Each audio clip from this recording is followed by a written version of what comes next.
Good morning sir. બેસી જાઓ, બધા બેસી જાઓ નીચે. Thank you sir. આજે આપણે જોઈશું ભવિષ્યકાળ કોને કહેવાય. તો ચલ ઊભો થા, તું બતા ભવિષ્યકાળ કોને કહેવાય. अभी मजा आएगा ना भिड़ो.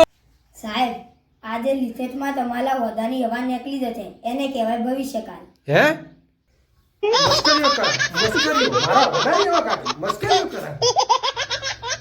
સાહેબ, આ તમારા હોડાની નહીં હોન્ડાની હવા કાઢવાનું કે હ. એવું હોન્ડાની હવા કાઢે. પાછો હોન્ડાની હવા કાઢે, હોન્ડાની હવા કાઢે.